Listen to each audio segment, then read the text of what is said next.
අනේ පෙළ ගණිත ගැටලුවකට එමු. ක්‍රිම්වා කච්චි. ඒ කියන්නේ රූපේ පේන පරිදි B අගය දීලා තියෙනවා. චිගක් සම්ගක්කයොන් කියලා කියන්නේ ඍජුකෝණීය ත්‍රිකෝණයක් ABC කියන එක. AB අගය දීලා BC අගය දීලා තියෙනවා. cos අගය තමයි අහන්නේ. එහෙනම් ඔයාලා දන්නවා පයිතගරස් ප්‍රමේය. අපි ගමු මේක x කියලා. x වර්ගය සමානයි 3 වර්ගය ධන මූල 7 වර්ගයක් එනවා වට පේනවා. ඒතර x වර්ගය කියලා එනවා 3 වර්ගය 9යි මූල 7 වර්ගය 7යි x වර්ගය එනවා 16ක් x කියලා එනවා ධන අගය 4යි.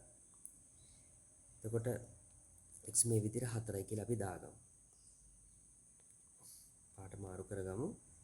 දැන් අපෙන් අහනවා cos අගයනේ අහන්නේ. ඒතර cos අගය කියලා ගන්න මෙන්න මේ විදිහට. cos.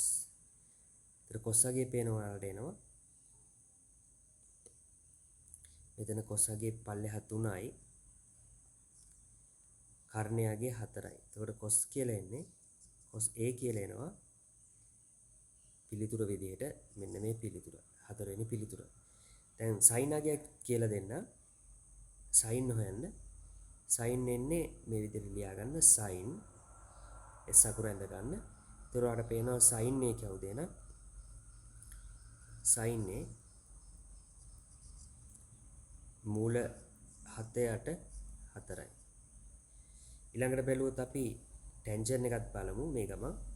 ටැන්ජන්ට් එක වට ලියා ගන්න පුළුවන් මෙන්න මේ විදිහට t අකුර. ඒතර ටැන්ජන්ට් එක එනවා අපි වෙන පාටකින් දාමු. මූල 7ට 3යි. tan